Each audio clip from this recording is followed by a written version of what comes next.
Good morning, students. Welcome to the next video lecture of a subject MCA, that is a microprocessor and controller application. So, in the last video, right, we have discussed about the what is a microprocessor and what is the definition of a microprocessor. Then we have seen advantages and disadvantages of a particular microprocessor. So in today's lecture, we are going to discuss a structure of a general microprocessor. मतलब कि microprocessor जो होता है उसके अंदर कौन से components होते हैं और वो सारे कंपोनेंट का काम क्या है, ठीक है.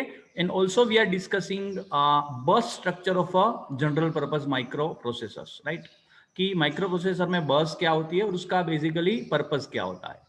तो बेसिकली लास्ट लेक्चर में हमने देखा था कि माइक्रो प्रोसेसर क्या है. तो माइक्रो प्रोसेसर एक तरह का इलेक्ट्रॉनिक डिवाइस है जो इनपुट डिवाइस में से डेटा को कलेक्ट करता है, बाइनरी डेटा को, फिर वो डेटा के ऊपर प्रोसेस करता है according to the program which we have stored in the micro processor.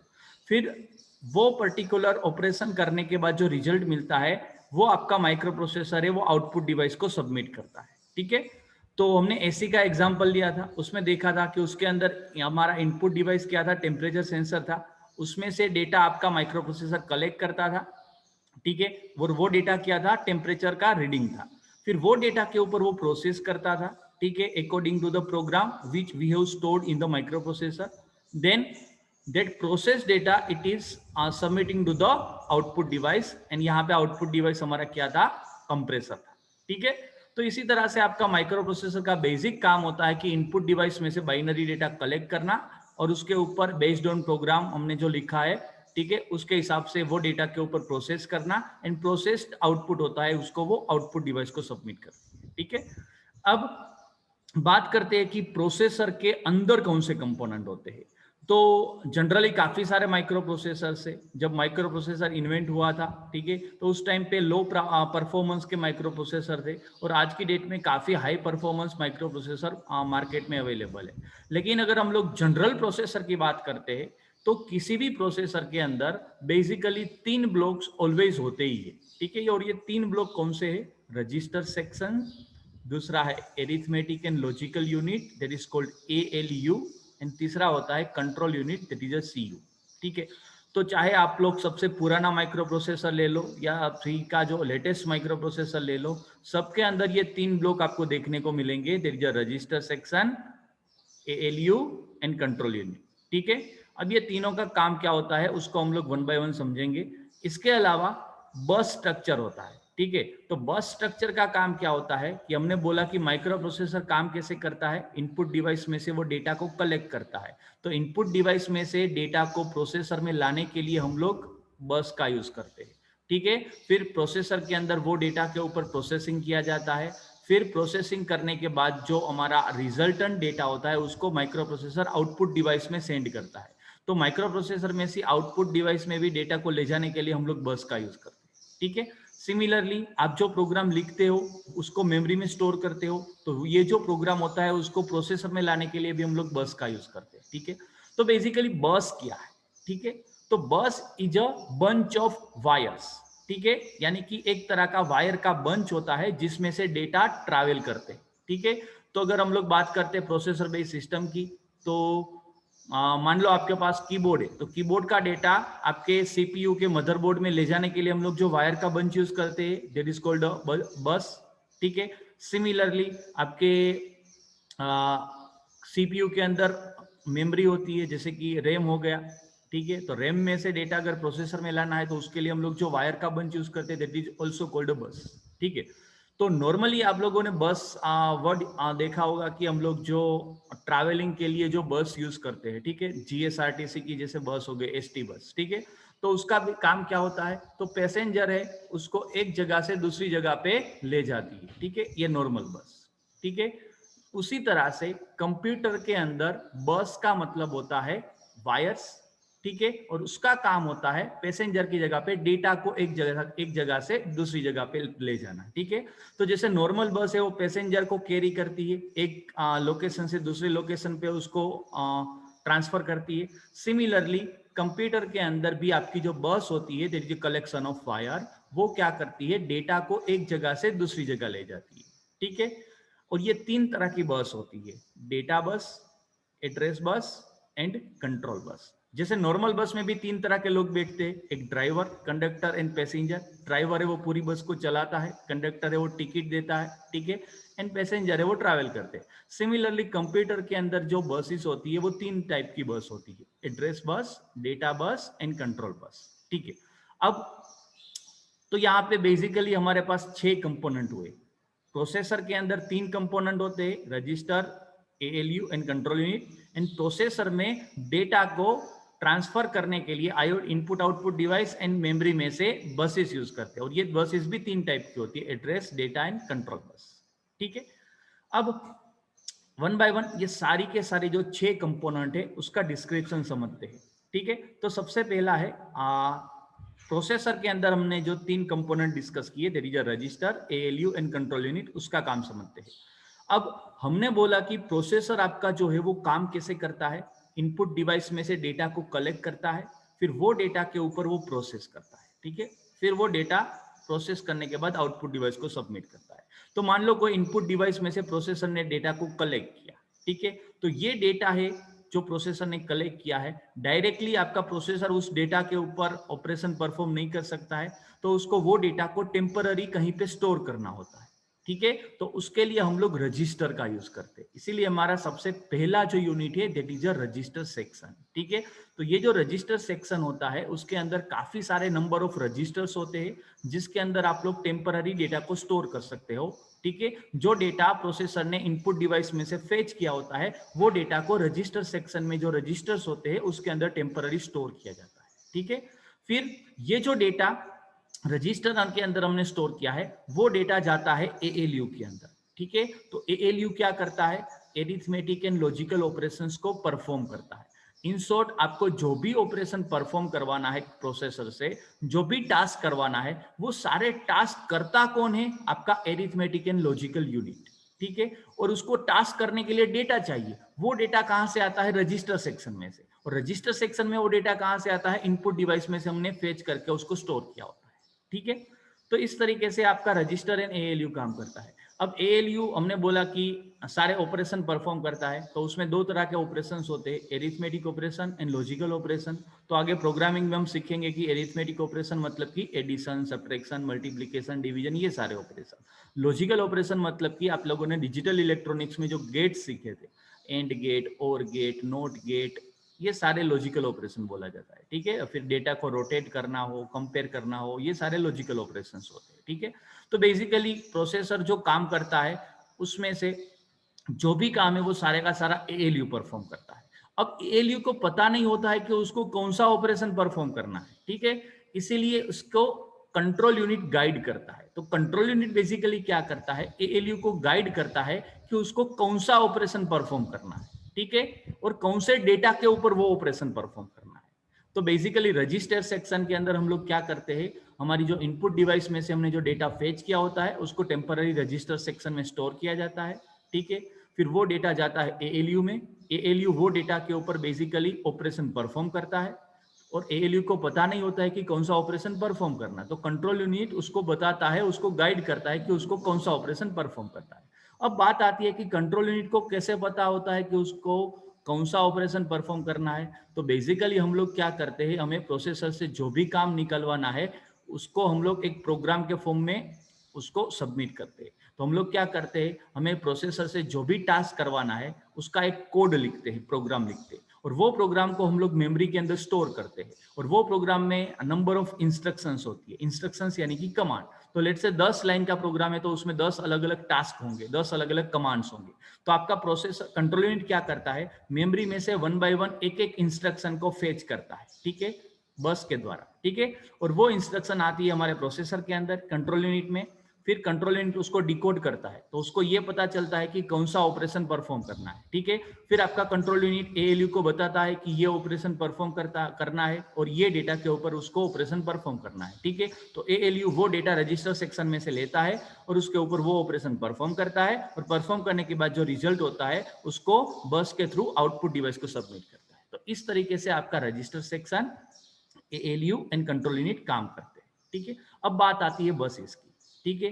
तो जैसे हमने बताया कि अगर मान लो आपको इनपुट डिवाइस है उसमें से डेटा को रजिस्टर सेक्शन में स्टोर करना है, तो हम लोग क्या करेंगे, बस के थ्रू वो डेटा को इनपुट डिवाइस में से रजिस्टर सेक्शन में डालेंगे। ठीक है, सिमिलरली प्रोसेसर ने एक बार डेटा को प्रोसेस कर दिया तो उसके बाद जो रिजल्ट मिलता है उसको वो आउटपुट डिवाइस को सबमिट करता है। ठीक है, तो वो बस के थ्रू वो आउटपुट डिवाइस को सबमिट करेगा। ठीक है, तो इस तरीके से आपकी बस काम करती है। सिमिलरली हम लोगों ने जो प्रोग्राम लिखा है वो मेमोरी में स्टोर होगा, तो वो प्रोग्राम कंट्रोल यूनिट में ले जाना है। ठीक है, तब कंट्रोल यूनिट को पता चलेगा कि कौन सा ऑपरेशन परफॉर्म करना है, तो वो प्रोग्राम है वो किसके थ्रू कंट्रोल यूनिट में जाएगा, बस के थ्रू जाएगा। अब हमने यहाँ पे बोला कि 3 तरह की बसेस होती है, data bus, control bus, address bus. ठीक है, तो उसको वन बाय वन समझते हैं कि ये तीनों में क्या डिफरेंस है। तो बेसिकली हमने जैसे बताया कि नॉर्मल बस के अंदर 3 तरह के लोग ट्रैवल करते हैं, ड्राइवर, पैसेंजर एंड कंडक्टर। ठीक है, सिमिलरली मान लो आपके पास कोई मेमोरी है। ठीक है, लेट्स से 1 MB की आपके पास मेमोरी है, तो 1 MB का मतलब क्या होता है, 1024 KB, और 1 KB का मतलब होता है 1024 बाइट। तो 1 MB मेमोरी के अंदर 1024 इंटू 1024 इतने सारे लोकेशंस होते हैं, और हर लोकेशन के ऊपर 8 बिट का डेटा होता है। ठीक है, अब हर लोकेशन के ऊपर 8 बिट का डेटा है, तो मान लो आप लोगों को मेमोरी में से कोई डेटा को प्रोसेसर में सेंड करना है। ठीक है, तो डेटा का एक एड्रेस होता है कि ये एड्रेस का डेटा, ये लोकेशन का डेटा हमें सेंड करना है। ठीक है, जैसे आप लोग कोई विलेज में रहते हो, तो विलेज के अंदर जितने भी हाउसेस है वो हर एक हाउस का एक नंबर होता है। ठीक है, सिमिलरली मेमोरी के अंदर जितने भी लोकेशंस होते हैं हर लोकेशन का एक एड्रेस होता है। ठीक है, और ये एड्रेस को अगर प्रोसेसर में से मेमोरी में लाना है तो उसके लिए हम लोग एड्रेस बस का यूज करते हैं। क्लियर? फिर वो एड्रेस का जो डेटा होता है, ठीक है, उसको अगर आप लोगों को प्रोसेसर में ले जाना है तो उसके लिए हम लोग डेटा बस का यूज करते हैं। तो अगर मैं सिंपल एग्जांपल से समझाऊं, तो मान लो कोई एक विलेज है, ठीक है, जिसके अंदर 100 हाउसेस है। तो ये जो 100 हाउसेस हमने बोले, ठीक है, 100 घर है, मकान है, तो हर मकान का जो नंबर होगा दैट इज कॉल्ड एड्रेस, और वो मकान में जो लोग रहते हैं दैट इज योर डेटा। ठीक है, तो एक तरह से समझने जाए कि मान लो 100 घर है, हर घर के अंदर ऑन एन एवरेज 8 लोग रहते हैं। ठीक है, तो हर घर के अंदर 8 बिट का डेटा है। ठीक है, जो मेल है उसको 1 कंसीडर करते हैं, जो फीमेल है उसको 0 कंसीडर करते हैं। ठीक है, तो मान लो कोई मकान के अंदर 4 मेल है 4 फीमेल है, तो 4 1 होंगे 4 0, ये हमारा डेटा हो गया। ठीक है, और जो भी सीक्वेंस में आप लोग उसको रखते हो। ठीक है, फिर वो मकान का जो नंबर हो गया वो आपका एड्रेस हो गया। सिमिलरली मेमोरी के अंदर मान लो 100 लोकेशन है, तो हर लोकेशन का एक एड्रेस होगा। ठीक है, इन हर लोकेशन पे कोई डेटा होगा। ठीक है, तो मान लो आपकी मेमोरी के अंदर कोई डेटा पड़ा है लेट्स से पर्टिकुलर एड्रेस पे, तो अगर आप लोगों को वो डेटा को प्रोसेसर में ले जाना है तो प्रोसेसर क्या करेगा, एड्रेस बस के थ्रू प्रोसेसर एड्रेस सेंड करेगा मेमोरी को, तो वो पर्टिकुलर एड्रेस सिलेक्ट होगा और वो एड्रेस का जो डेटा होगा वो डेटा बस के थ्रू प्रोसेसर में जाएगा। तो इस तरीके से एड्रेस एंड डेटा बस काम करती है। ठीक है, अब यहाँ पे कंट्रोल बस का काम क्या है, तो कंट्रोल बस का काम होता है कि processor wants to read the memory और it wants to write the memory, ये डिसाइड करने के लिए, क्योंकि आप लोग मेमोरी में से डेटा प्रोसेसर में ला सकते हो और प्रोसेसर में से डेटा मेमोरी में भी ले जा सकते हो। ठीक है, अगर सिंपल एग्जांपल से आपको समझाऊं, मान लो आपके पास कोई पेन ड्राइव है, ठीक है, और वो पेन ड्राइव का डेटा आपको सीडी में स्टोर करना है। ठीक है, तो हम लोग क्या करेंगे, पेन ड्राइव को अटैच करेंगे कंप्यूटर में, सीडी को सीडी ड्राइव में इंसर्ट करेंगे, और क्या करेंगे, पेन ड्राइव का डेटा पहले कंप्यूटर के प्रोसेसर में जाएगा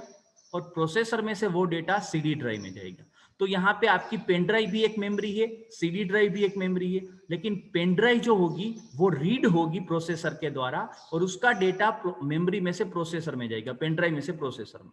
फिर वो डेटा जो है प्रोसेसर में आ गया, उसके बाद वो डेटा प्रोसेसर में से सीडी ड्राइव में जाएगा, तो सीडी ड्राइव आपकी राइट होगी। ठीक है, तो सिंपली पेन ड्राइव का डेटा अगर सीडी ड्राइव में आपको ले जाना है तो पेन ड्राइव रीड होके उसका डेटा प्रोसेसर में जाएगा एंड प्रोसेसर वो डेटा को सीडी ड्राइव के अंदर राइट करेगा। ठीक है, तो यहाँ पे हमने 2 मेमोरी देखी, pen drive and CD ROM. Pen drive read हो रही है, सीडी रोम राइट हो रही है। ठीक है, तो आप लोग मेमोरी में से डेटा को रीड कर सकते हो, यानी कि उसमें से रीड करके प्रोसेसर में ले जा सकते हो, या तो पेन ड्राइव या मेमोरी में डेटा को राइट कर सकते हो, यानी प्रोसेसर में से डेटा उसके अंदर स्टोर कर सकते हो।